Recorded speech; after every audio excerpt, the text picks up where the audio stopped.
नमस्कार दोस्तों, students pride online classes में आप सभी का स्वागत है। आज हम अपने इस वीडियो में पढ़ेंगे आदि ऐतिहासिक काल को। इससे पहले हमने प्राग ऐतिहासिक काल को पढ़ा था, जिसमें हमने पुरापाषाण काल, मध्य पाषाण काल और नवपाषाण काल को देखा था। उसके बाद हमने पुरापाषाण काल में तीन चीजें देखी थी: निम्न पुरापाषाण काल, मध्य पुरापाषाण काल, उच्च पुरापाषाण काल, जिसमें हमने कोर संस्कृति, फलक संस्कृति और ब्लेड संस्कृति को पढ़ा था। अब हम इसमें उसके बाद फिर हमने ब्लेड संस्कृति के बाद हमने देखा था कि कैसे होमो सैपियंस मानव का उदय होता है, फिर जलवायु परिवर्तन होते हैं, उसके बाद धीरे धीरे खाद्य संग्राहक से खाद्य उत्पादक की भूमिका में आ जाता है मानव, और उसके बाद फिर बसने की प्रक्रिया प्रारंभ होती है नवपाषाण काल में। वहाँ पशुपालन और कृषि के साक्ष्य मिलते हैं। तो ये सारी चीजें नवपाषाणी क्रांति के रूप में नवपाषाण काल में देखने को मिला था। अब उसके बाद फिर हमने ताम्रपाषाणिक संस्कृति को पढ़ा था, जिसमें हमने आहार संस्कृति, गिलिन संस्कृति, बालाथल संस्कृति और जोरवे संस्कृति, जो महत्वपूर्ण संस्कृतियां थी उनके बारे में पढ़ा था। वो एक ग्रामीण संस्कृति थी। वहां पर हमने देखा था जो सबसे पहली धातु जो थी तांबा था, तांबे का ज्ञान हुआ था, और उसी तांबे की वजह से उसको ताम्रपाषाणिक काल कहते थे, या ताम्रपाषाणिक संस्कृति या ताम्रयुग कहा जाता था। अब वही तांबे का उपयोग यहाँ करके उसमें टिन का उपयोग किया गया। तांबे और टिन को साथ में रख के एक कांसा धातु बनाया गया, इस वजह से इसको कांस्ययुगीन सभ्यता भी बोलते हैं। तो प्रागैतिहासिक काल में कोई भी लिखित साक्ष्य नहीं थे, जितने भी थे वो प्रस्तर ही थे। तो इसी वजह से उसको प्रस्तर युग या प्रागैतिहासिक काल कहते हैं। वहां पर पुरातात्विक साक्ष्यों के आधार पर ही हम उस कालखंड को जान पाए थे।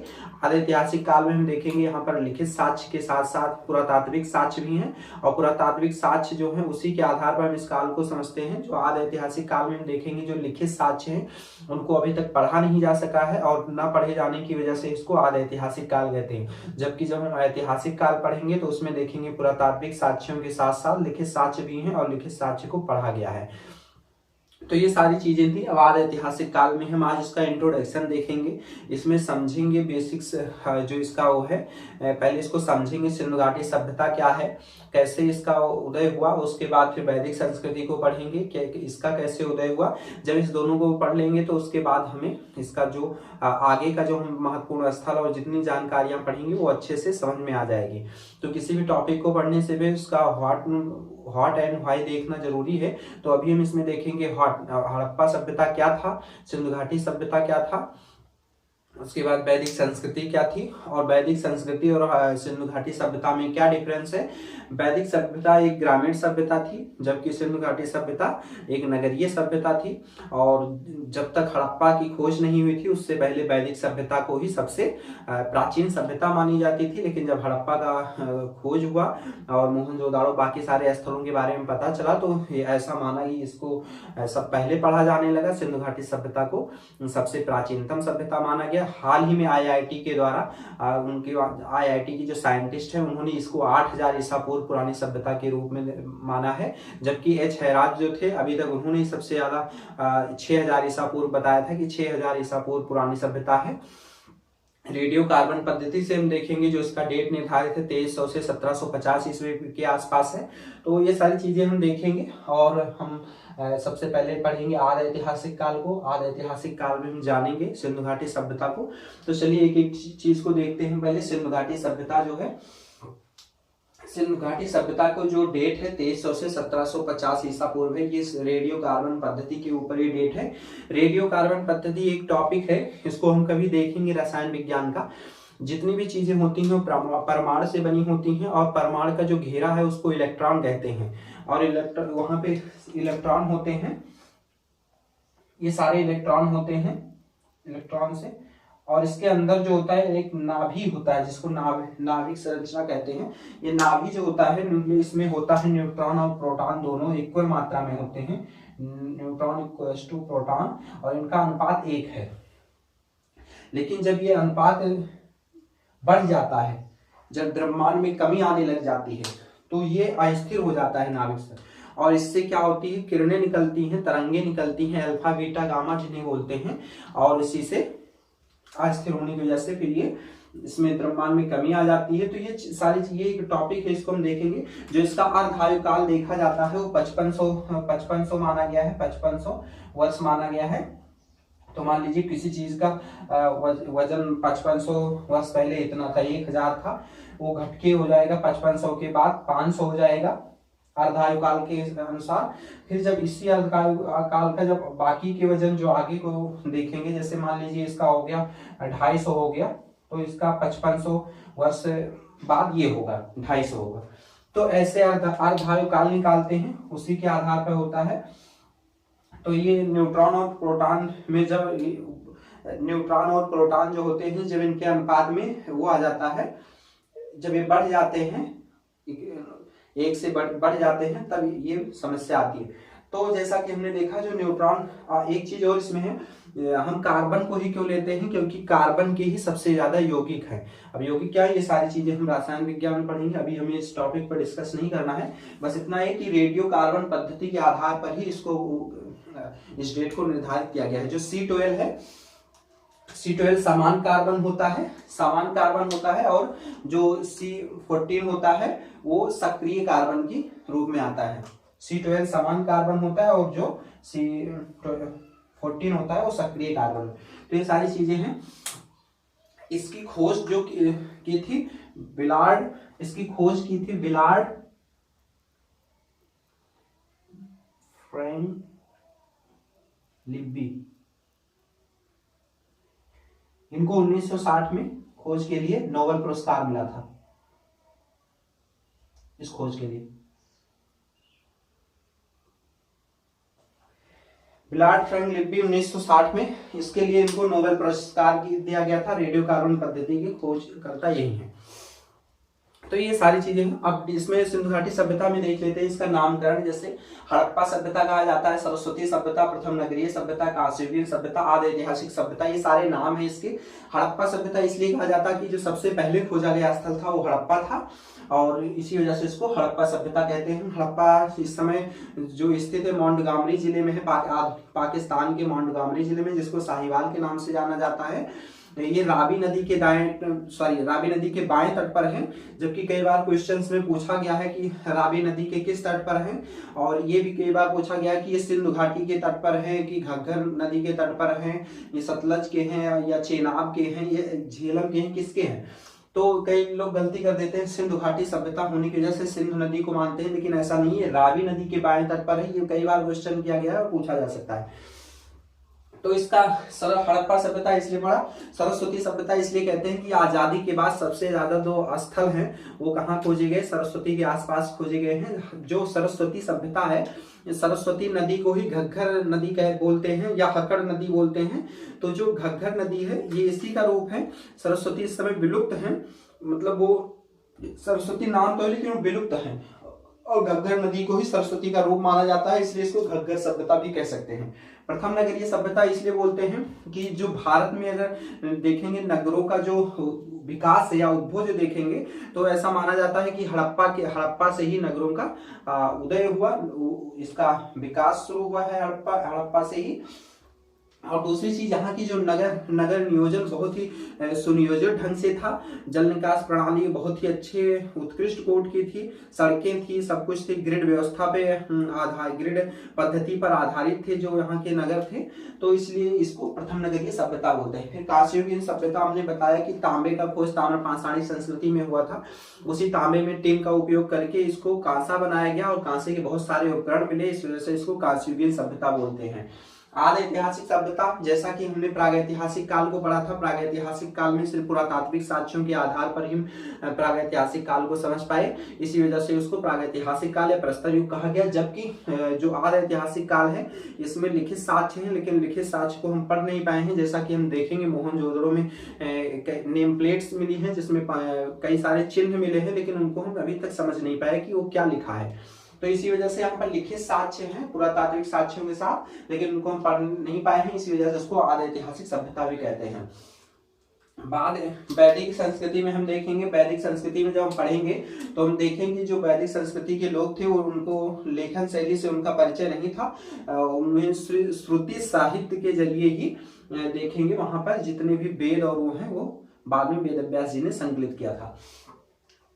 तो ये नामकरण था, देखा हमने सिंधु घाटी सभ्यता का। अब खोज देखते हैं। 1826 एडी में चार्ल्स मैसन द्वारा क्या हुआ था, हड़प्पा की तरफ जो सबसे पहला ध्यान जिसका गया था वो चार्ल्स मैसन थे 1826 एडी में। तो चार्ल्स मैसन ने देखा कि यहाँ पर कोई मतलब पुरानी राजमहल है जो इसके नीचे दब गया। उन्होंने ऐसा अनुमान लगाया कि उन्होंने कई यात्राएं की यहाँ पर। फिर 1842 में एक लेख लिखा उसमें नैरेटिव ऑफ जर्नी में। तो 1842 नैरेटिव ऑफ जर्नी में इन्होंने उल्लेख किया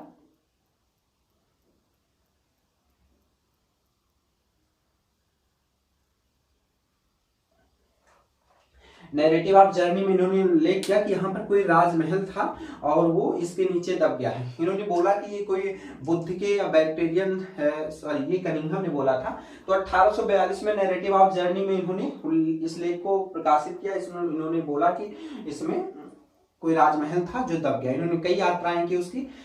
फिर 1853 और 56 एडी में ब्रंटन बंधु थे, जेम्स ब्रंटन और विलियम ब्रंटन, ये दोनों भाई थे। इनको कराची से लाहौर तक के लिए रेलवे लाइन जो थी, रेलवे पटरी, उसका बिछाने का काम मिला था।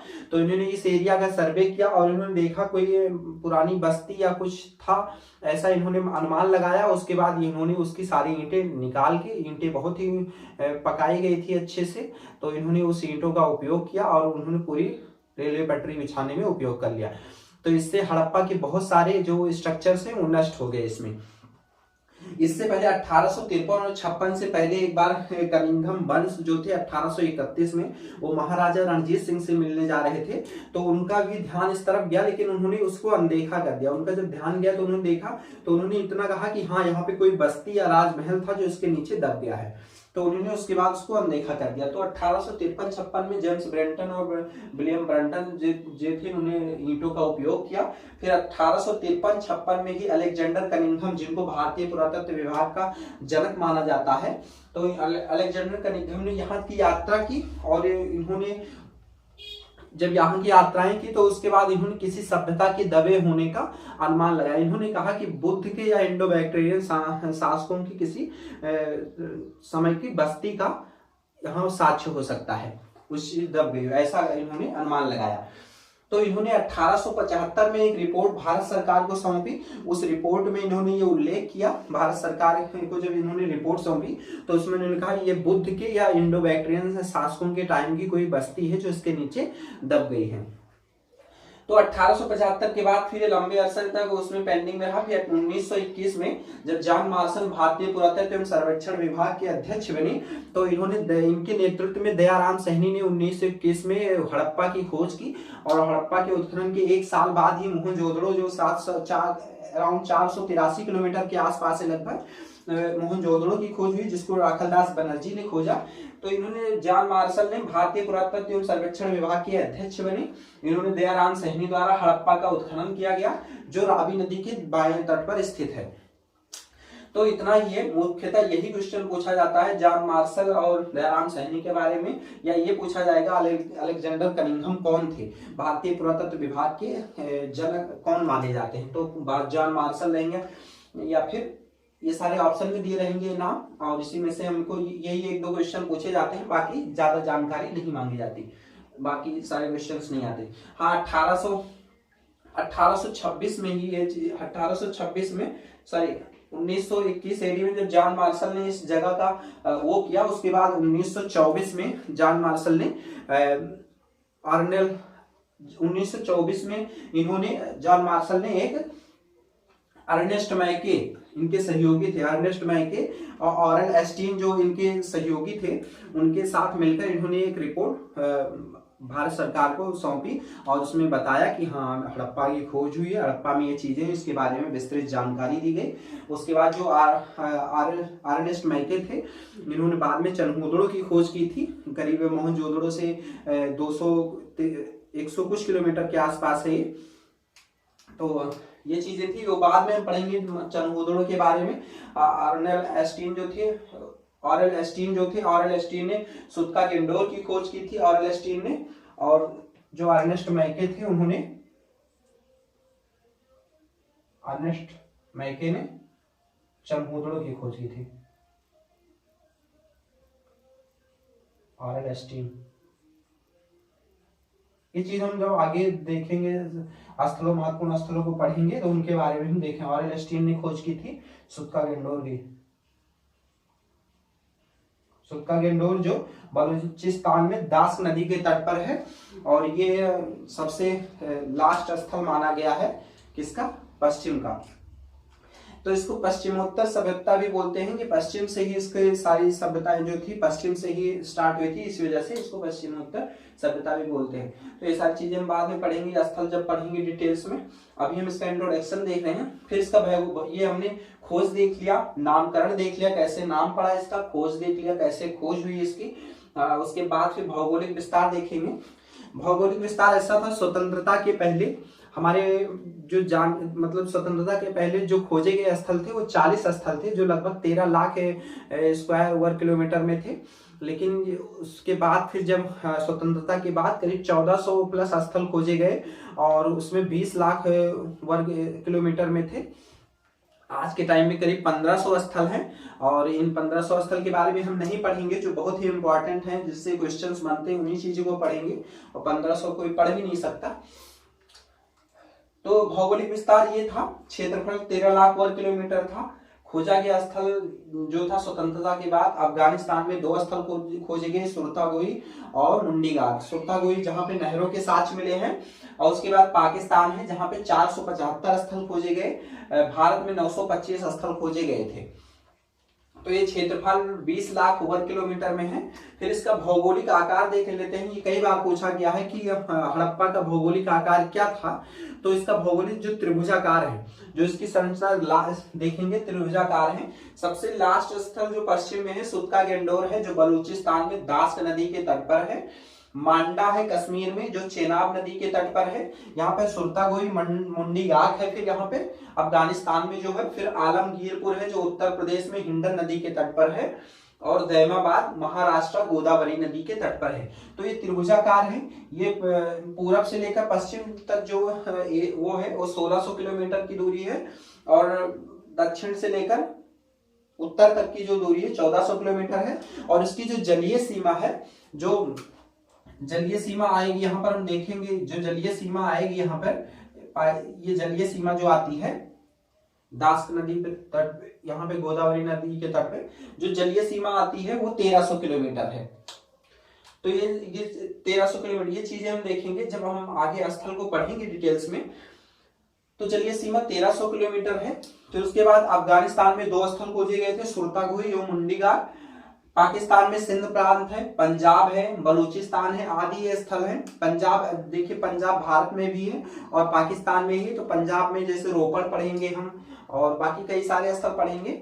सिंध प्रांत में बहुत सारे हैं, मोहनजोदड़ो हैं, चमूदड़ो हैं, और ये सारी चीजें हैं, इनको पढ़ेंगे। फिर उसके बाद फिर भारत में देखेंगे, भारत में कश्मीर है, पंजाब है, हरियाणा है, उत्तर प्रदेश है, राजस्थान है, गुजरात है, महाराष्ट्र है, आदि है। और इसमें हम पढ़ेंगे बाद में राखी है, राखीगढ़ी है, बनवाली है, और लोथल है, कालीबंगा है। ये सारे स्थल जो बहुत महत्वपूर्ण स्थल है, इनके बारे में पढ़ेंगे। फिर मिस्र की सभ्यता से ये 20 गुना बड़ा था, जो मिस्र की सभ्यता है। बाद में देखेंगे हम, जो मिस्र की सभ्यता इससे 20 गुना बड़ा था। लेकिन जो मेसोपोटामिया और सुमेरियन की सभ्यता है, जो विदेशी मत है, उनका मानना है कि सबसे पुरानी सभ्यता जो है मिस्र की सभ्यता है, सॉरी मेसोपोटामिया की सभ्यता है। और यही सभ्यता आगे चलकर मिस्र गई, मिस्र से होते हुए भारत में गई। जबकि इसको फिर जो देसी मत के अनुसार जो वैज्ञानिक हैं, उन्होंने इस चीज को झुठला दिया। उन्होंने कहा कि जो यहाँ की सभ्यता है, जो हड़प्पा की सभ्यता है, वो बहुत सी सुनियोजित ढंग से थी। सड़कें एक दूसरे को समकोण पे काटती थी, जबकि वहां पर जो सड़कें हैं टेढ़ी मेढ़ी हैं, और नालियां यहाँ पे काफी अच्छे से, जल निकास प्रणाली बहुत ही अच्छी है। जबकि वहां कच्ची ईंटों का उपयोग किया गया था, यहाँ पक्की ईंटों का उपयोग है। तो ये सारी चीजें थी जिससे इन्होंने खंडन किया। तो मिस्र और मेसोपोटामिया से 12 गुना बड़ी है सभ्यता है। फिर हड़प्पा सर्वप्रथम खोजा गया स्थल था, जो पाक के पंजाब में माउंटगामरी जिले में साहिवाल में रावी नदी के बाएं तट पर स्थित है। ये हमने बता दिया। फिर इसका कालक्रम देख देंगे, जैसा कि IIT ने बताया कि 8000 ईसा पूर्व है, और एच हैराज कहते हैं 6000 ईसा पूर्व है, ये सबसे पुरानी। उसके बाद जॉन मार्शल ने कहा था कि 3250 में है। जॉन मार्शल ने 1924 में रिपोर्ट भारत सरकार को सौंपी थी, ऑरल एस्टीन और अर्नेस्ट मैके के साथ, इनके जो सहयोगी थे। उसके बाद फिर जॉन मार्शल ने 3250 से 2750 बताया है। फिर माधव स्वरूप वत्स ने 3500 से 2700 ईसा पूर्व के आसपास बताया है। ये अलग अलग डेट्स हैं ये इन्होंने, और कोई भी डेट मतलब सटीक, बस रेडियो कार्बन पद्धति की जो डेट है उसी को ज्यादा तवज्जो दिया गया है। अर्नेस्ट मैके ने कहा 2800 से 2500 ईसा पूर्व है। मार्टिमर व्हीलर ने कहा 2500 से 1500 ईसा पूर्व है।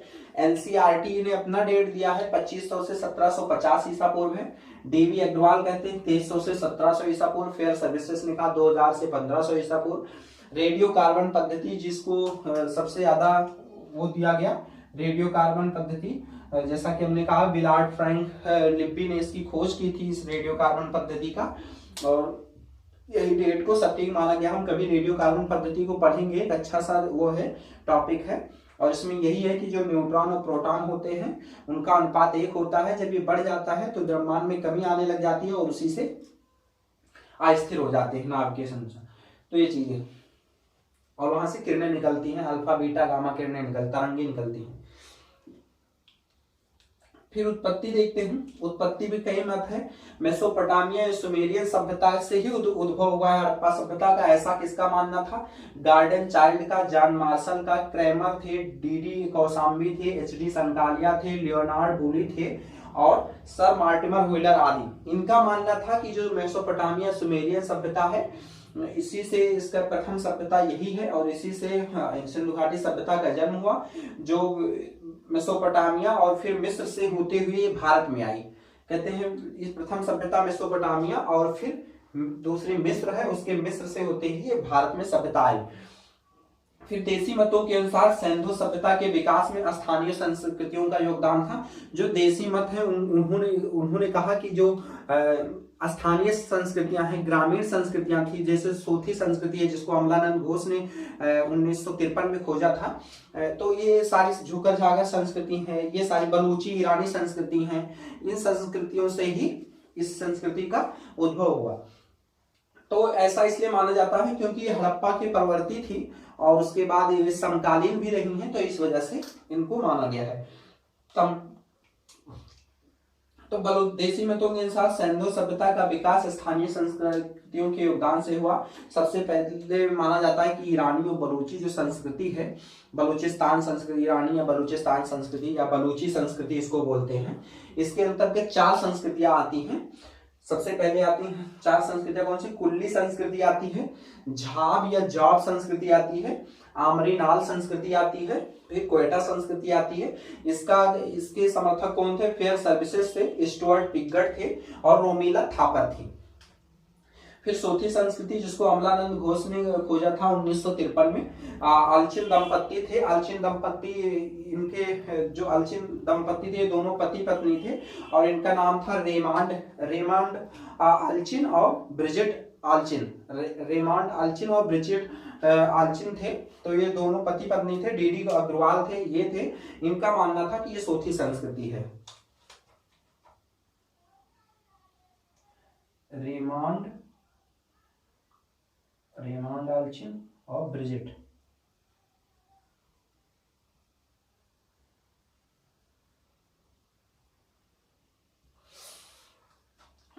फिर उसके बाद आर्य द्रविड़ संस्कृति का मानना था। राखलदास बनर्जी थे जो बहुत ही अच्छे इतिहासकार थे, हेरास आदि थे। उसके बाद आर्य संस्कृति के समर्थक थे रंगनाथन राव, रामचंद्रन, शंकरानंद। ये सिर्फ एग्जाम्पल के लिए है, पूछा नहीं जाता, और बहुत पूछा जाएगा तो बलूचिस्तान संस्कृति के बारे में पूछा जाएगा। फिर ये निवासी, इसमें निवासी थे कि एक बार क्वेश्चन था कि ये निवासी सबसे ज्यादा जो कंकाल मिले हैं उसमें 4 प्रजातियों में बांटा गया था। भूमध्य सागरीय, अल्पाइन, मंगोलाइड, प्रोटोस्ट्रलाइड, इन 4 प्रजातियों के कंकाल मिले थे, जिसमें सबसे सर्वाधिक जो प्रजाति मिली है कंकालों की वो भूमध्य सागरीय प्रजाति पाई गई है। एक बार क्वेश्चन पूछा गया था कि भूमध्य सागरीय प्रजाति सबसे ज्यादा प्रजाति कौन सी पाई गई, तो भूमध्य सागरीय प्रजाति पाई गई है। अल्पाइन अल्पस पर्वत यहाँ सबसे आए वही था। तो ये सब बाद में देखेंगे, ये पूछा भी नहीं जाता उतना, बस यही इतना पूछा जाएगा। भूमध्य सागरीय प्रजाति, सबसे ज्यादा प्रजाति कौन सी पाई गई कंकालों में, तो भूमध्य सागरीय प्रजाति।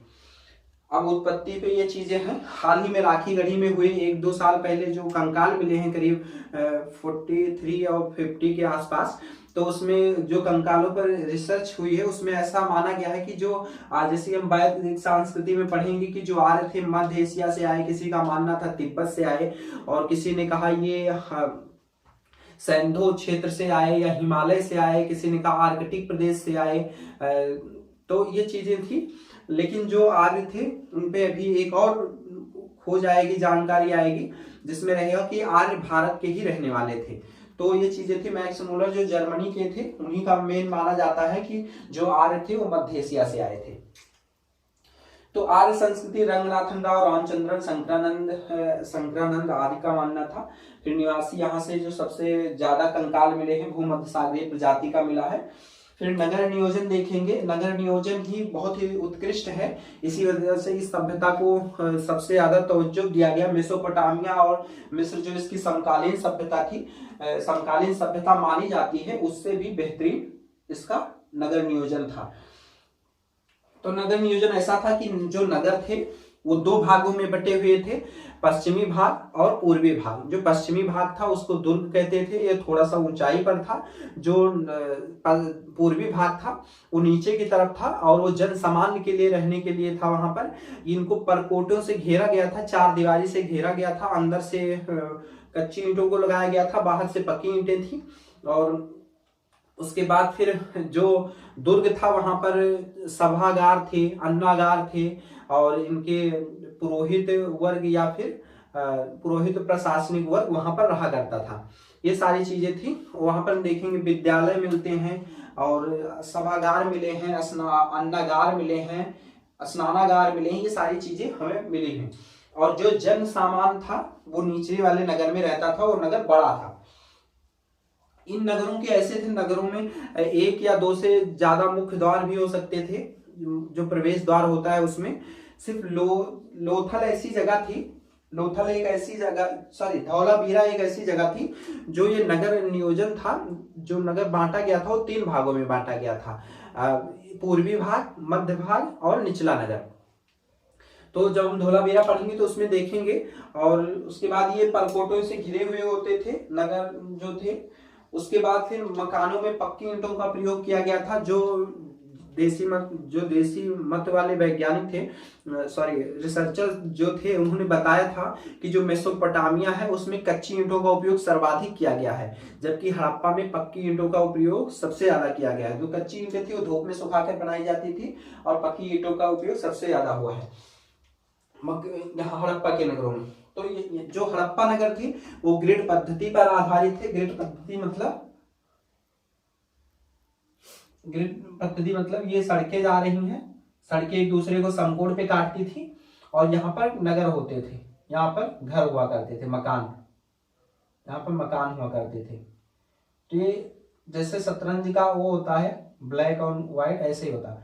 और ये चीजें क्या होती थी, सड़कें होती थी। सड़कें एक दूसरे को समकोण पे काटती थी। जो मकान बने हुए थे उनके दरवाजे गलियों में खुलते थे। सिर्फ लोथल ऐसी जगह है जहां पे जो दरवाजे हैं वो मुख्य सड़क पे खुलती थी। और हमें मोहनजोदड़ो से राजमार्ग के साक्ष्य मिले हैं जो करीब 10 मीटर चौड़ा है। उस सड़क का जो सड़क मिली है तो उसको राजमार्ग या राजपथ कहा गया है।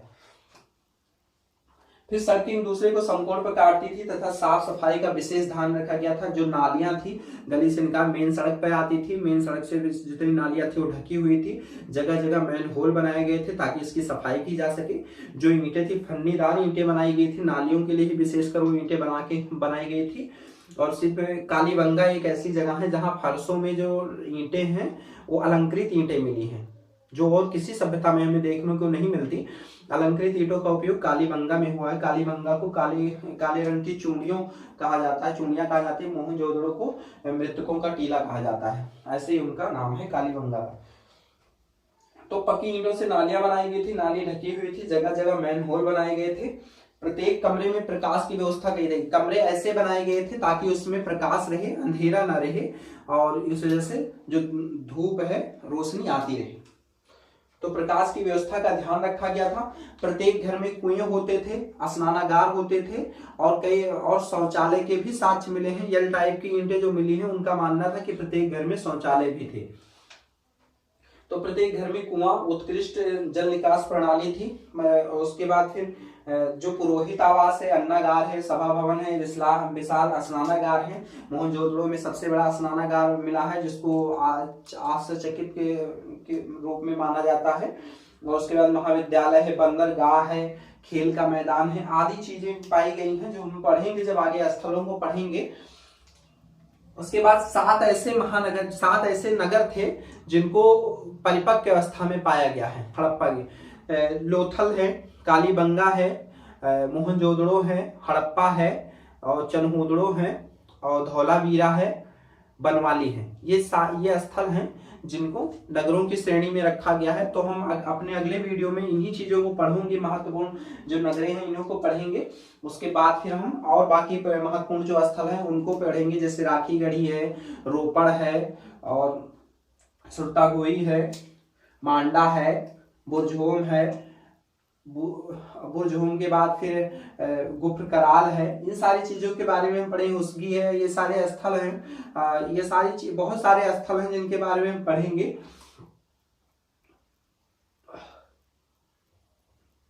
फिर उसके बाद वैदिक संस्कृति को आइए देखते हैं। वैदिक संस्कृति में बहुत सारे स्थल हैं जिनको हम बाद में पढ़ेंगे एक एक करके, जो बहुत ही इंपॉर्टेंट जहाँ से क्वेश्चंस पूछे जाते हैं। तो अभी हम देखते हैं वैदिक संस्कृति। हमने ये सिंधु घाटी सभ्यता देखा। सिंधु घाटी में सभ्यता में हमने देखा कि जो नामकरण है कैसे हुआ, इसकी खोज कैसे हुई। उसके बाद फिर हमने इसका कालक्रम देखा, भौगोलिक विस्तार कैसा था ये देखा। फिर हमने इसमें देखा कि जो विदेशी मतों का मानना है कि ये सभ्यता कैसे आई, सभ्यता कैसे जन्मी, उसके बारे में देखा। देसी मतों में हमने देखा कि मानना था कि बलूची संस्कृति, किसी ने कहा सूफी संस्कृति, ग्रामीण संस्कृतियां जो हैं उन्हीं से इनका उद्भव हुआ। ये सारी चीजें देखी। फिर उनका नगर नियोजन देखा, क्योंकि इसे नगरीय व्यवस्था, प्रथम नगरीय सभ्यता माना जाता है, तो इसका नगर नियोजन कितना उत्कृष्ट था, ये सारी चीजें देखी। आगे हम फिर नगर व्यवस्था के बारे में डिटेल्स में पढ़ेंगे, और वहां पर हम देखेंगे कहाँ से अन्नागार मिले हैं, कहाँ श्रमिक आवास बने हैं, कहाँ बंदरगाह है लोथल में, और कहाँ कैसे परकोटे, कितने नगर हैं जो परकोटे में घिरे थे, एक ही परकोटे में, कहाँ अलग अलग परकोटे थे। ये सारी चीजें हम महत्वपूर्ण स्थलों को पढ़ेंगे तब देखेंगे। अब हम वैदिक संस्कृति को समझ लेते हैं। जब हम इसको समझ लेंगे तो हमें आगे पढ़ने में आसानी होगी, समझ में आएगा।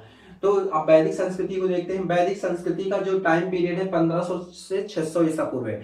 जब तक हड़प्पा का खोज नहीं हुआ था, हड़प्पा के बारे में पता नहीं था, तब तक इसी संस्कृति को सबसे प्राचीन संस्कृति मानी जाती थी। और वैदिक संस्कृति में हम देखेंगे यहाँ पर जो श्रुति साहित्य का प्रयोग किया गया है, यहाँ पर जो है लेखन शैली से परिचय नहीं था। तो ये चीजें हैं। अब वैदिक संस्कृति को 2 भागों में डिवाइड किया गया है मुख्यतः, पूर्व वैदिक काल, उत्तर वैदिक काल। फिर 1000 जब उत्तर वैदिक काल स्टार्ट होता है तो लोहे की खोज होती है 1000 ईसा पूर्व करीब। तो जो पूर्व वैदिक काल है उसका 1500 से 1000 ईसा पूर्व के आसपास माना जाता है। 1500 से ये फिर 1700 के आसपास, 1700 में करीब इसका 1700-1800 के आसपास क्या हो गया था, हड़प्पा का पतन हो गया था, और जिसका कारण कहीं बाढ़ बताया गया है। और जैसा कि मोहनजोदड़ो में कहा गया है कि 7 बार बाढ़ आई थी, और बीमारी माना गया है, या फिर आर्यों का आक्रमण कुछ लोग बोलते हैं, ऐसा चीजें मानी जाती हैं। तो उसके बाद फिर 1700 के बाद इसके बीच में क्या था ये पता नहीं है। और मैं बता दूं कि जैसे जो उत्खनन कार्य होता है, जैसे एक परत होती है वन, जैसे हमने एनसीईआरटी में देखेंगे, आप जब पढ़ेंगे तो एनसीईआरटी में ऐसे दिखाया गया है। ये होता है क्षैतिज उत्खनन, ये होता है लंबवत। अब जब क्षैतिज उत्खनन होता है तो कई बार उत्खनन करते करते अब किसी चीज की खोज हो रही है तो कई सारी बस्तियां आ जाती हैं, शहर आ जाते हैं।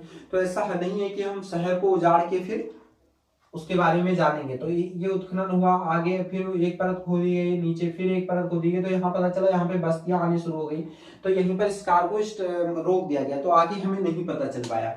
लेकिन जब लंबवत उत्खनन होता है तो वहां पर भी प्रॉब्लम है, जैसे पानी का आ जाना, ये सारी चीजें प्रॉब्लम, चट्टानों का, पानी का, इन सब चीजों का आ जाना, ये सारी चीजें प्रॉब्लम करती हैं। इसी वजह से हमें बहुत ज्यादा जानकारी जो है वो नहीं मिल पाई है।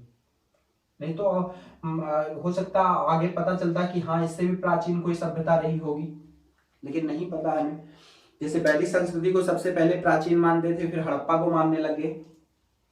तो पूर्व वैदिक काल 1500 से 1000 ईसा पूर्व है। लोहे की खोज 1000 ईसा पूर्व में हुआ है, अतरंजी खेड़ा, एटा जिला के अतरंजी खेड़े में हुआ है। जब लोहे की खोज हुई तो ऐसा माना जाता है कि जो लोहे वहां से एक क्रांति के रूप में आगे बढ़े, वहां से आर्थिक सामाजिक सारी चीजें सुधारें हुई और लोग मतलब अर्थव्यवस्था सुधरने लगी। और उसके बाद खेती में और इस समय लोहे का भरपूर उपयोग किया गया, वहां उपकरण उसके बनाए जाने लगे, उनका बहुत ही उपयोग किया जाने, उतना तांबे का उपयोग नहीं हुआ जितना लोहे का उपयोग शुरू हो गया, क्योंकि तांबा धातु जो है उतना वो नहीं थी, कारगर नहीं थी खेती के लिए। तो ऋग्वैदिक काल इसको कहते हैं, पूर्व वैदिक काल को। इसमें ऋग्वेद संहिता है, इससे भी ऋग्वेद से भी इसी को जाना जाता है, और कोई साक्ष्य नहीं है इसका। फिर लोहे की खोज 1000 ईसा पूर्व में हमने बताया। उत्तर वैदिक काल में हम देखेंगे वेदों के साथ साथ, जैसे ऋग्वेद है उसके बाद 3 अन्य वेद आ गए, और उसमें फिर 3 अन्य वेदों के अलग अलग ब्राह्मण थे, चारों वेदों के अलग अलग ब्राह्मण ग्रंथ आए, आरण्यक थे, उपनिषद थे जिसको वेदांग कहा जाता है। इन सारी चीजों से हमें इस उत्तर वैदिक काल के बारे में जानकारी मिलती है। तो ये उसके बाद लोहे का उपकरण मिला, जैसा कि उत्तर वैदिक काल में लोहे के उपकरण मिलने शुरू हो गए, उनसे भी हमें जानकारी मिली।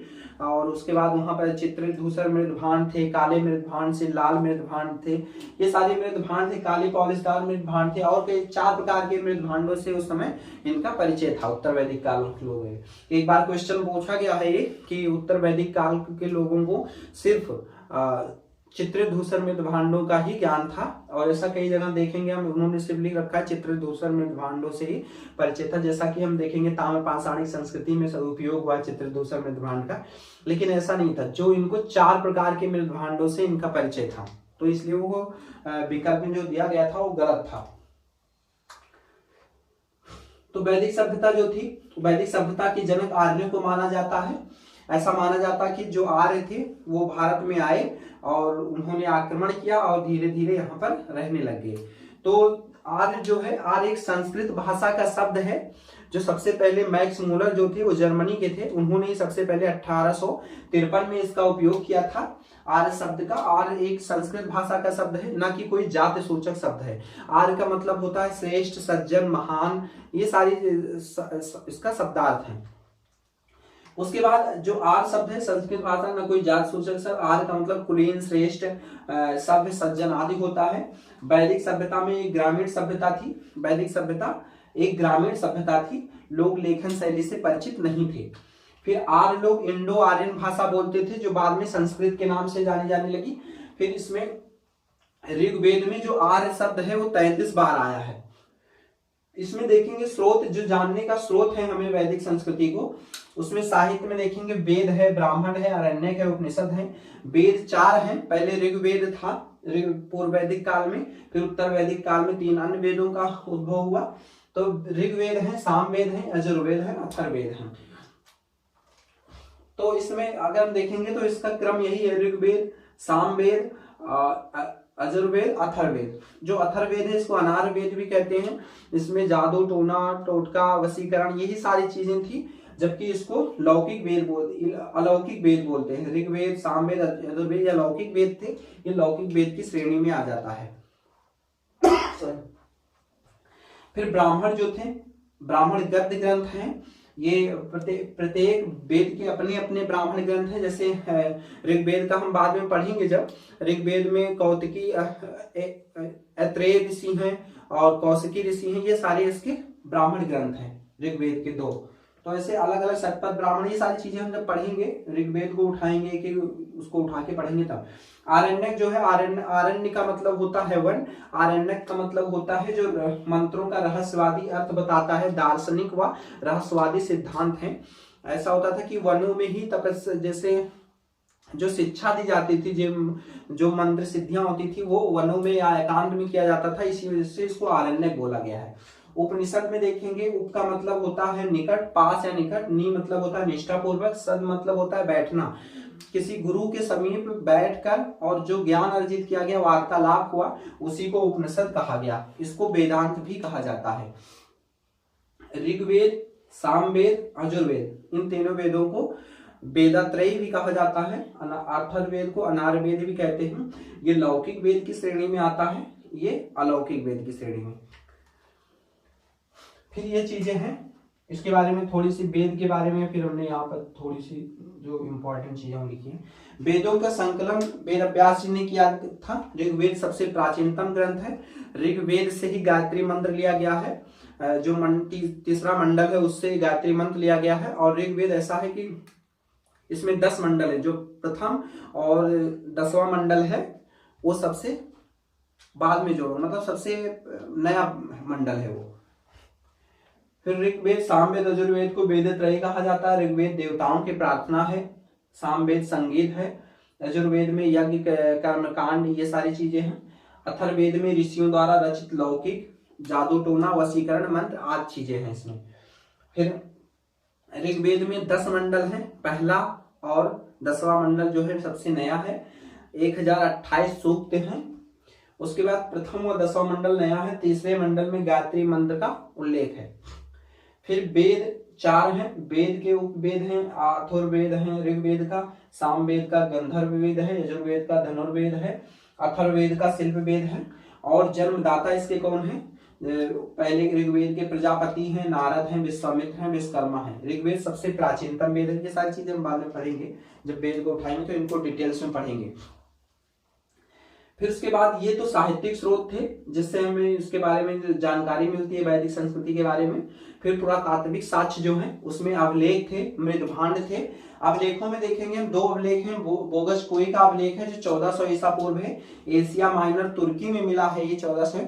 इसमें 4 देवताओं की कसम खिलाई गई थी। जो कबीले, 2 कबीलों के बीच में लड़ाई होती है, भित्ति और मित्ति कबीले 2 थे, उनके बीच में जब लड़ाई होती है तो 4 देवताओं की कसम खिलाई जाती है। तो उसमें वरुण थे, इंद्र थे, और नासत्य थे और मित्र थे।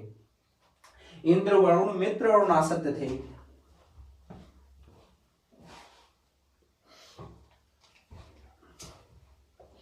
तो इन 4 देवताओं की कसम खिलाई गई है। फिर उसके बाद फिर कश्यप अभिलेख है 1600 ईसा पूर्व। इसमें सिर्फ इतना है कि ईरानी आर्य जो थे, ईरानी आर्य वो शाखाओं में बटे, तो एक शाखा भारत की तरफ गई थी, बस इतना ही है। फिर मृदभांड में देखेंगे, मृदभांड में ऋग वैदिक काल में सिर्फ एक मृदभांड के साक्ष्य हैं, गौरिक मृदभांड, गेरुवर्णी मृदभांड जिसे कहते हैं। उत्तर वैदिक काल में 4 प्रकार के मृदभांडों से, जैसा कि हमने पहले चर्चा किया है, चित्रित धूसर मृदभांड थे, काले व लाल मृदभांड थे, काली पॉलिशदार मृदभांड थे, लाल मृदभांड थे। ये मृदभांड के साक्ष्य मिले हैं। फिर उसके बाद हम यहाँ पर देखते हैं आर्यों का आगमन, देखते हैं उत्पत्ति की कैसे हुई। तो मैक्स मूलर का मानना था कि मध्य एशिया से भारत में आए थे। मैक्स मूलर जर्मनी के थे, सारी चीजें पूछी नहीं जाती मैक्स मूलर कहाँ के थे, बस इतना था। मैक्स मूलर का मानना था मध्य एशिया से आर्य भारत आए। बाल गंगाधर तिलक के बारे में 1-2 बार पूछा गया, इनका मानना था उत्तरी ध्रुव या आर्कटिक प्रदेश से आर्य आए। ये वाला जगह पृथ्वी का। दयानंद सरस्वती का कहना था तिब्बत से आए। संपूर्णानंद अविनाश चंद्र का मानना था सप्त सैंधव प्रदेश से आए। गार्डन चाइल्ड का मानना था दक्षिण रूस से आए। राजबली पांडित थे, इन्होंने मध्य देश बताया। एलडी कल्लर थे, इन्होंने हिमालय बताया। एलडी कल्लर ने हिमालय या कश्मीर बताया, ये सारे। तो ऐसे सबका अलग अलग मत था, ये बस इन्हीं 2-3 के बारे में दे दिया जाएगा। पूछेंगे कि ये किसका, इसका मिलान करो कौन सही है। उसके बाद वैदिक कालीन भौगोलिक विस्तार देख लेते हैं। ऋग वैदिक काल में, पूर्व वैदिक काल में अफगानिस्तान से लेकर गंगा यमुना के दोआब तक था, जिसमें अफगानिस्तान, पाकिस्तान, कश्मीर, पंजाब, हरियाणा, दिल्ली और राजस्थान, उत्तरी राजस्थान आता है उसमें। फिर पश्चिम उत्तर प्रदेश आया है। उत्तर वैदिक काल में देखेंगे हम, ऋग वैदिक कालीन विस्तार में गंगा यमुना का दोआब था, बिहार में गंडक नदी तक तथा दक्षिण में विंध्य पर्वत तक, नर्मदा नदी तक। तो ये भौगोलिक विस्तार था इसका। पूछ सकता है कि कहाँ, मतलब गंगा यमुना दोआब तक कहाँ तक था। तो ये सारी चीजें, इससे ज्यादा कुछ आता नहीं है और पूछा भी नहीं जाएगा, तो इसके बाद कुछ पढ़ने की जरूरत नहीं कोई किताब। तो हमने देखा आर्य ऐतिहासिक काल में हम सिंधु घाटी सभ्यता और वैदिक संस्कृति से परिचित हो गए हैं, और अब हम सिंधु घाटी सभ्यता को उठाएंगे और उसके बारे में थोड़ा बहुत देखेंगे। नगर नियोजन से शुरू करेंगे और इसमें जो महत्वपूर्ण स्थल है उनके बारे में पढ़ेंगे। तो एक थोड़ा सा टॉपिक बड़ा है, इसमें 1-2 वीडियो और लगेगा, इसको कंप्लीट करेंगे। उसके बाद जब हमारा सिंधु घाटी सभ्यता पूरा कंप्लीट हो जाएगा, उसके बाद हम वैदिक संस्कृति को पढ़ेंगे। और अगर आपको ये अच्छा लगता है तो आप इसको लाइक करिए, शेयर करिए, सब्सक्राइब करिए। थैंक यू, मिलते हैं नेक्स्ट वीडियो में।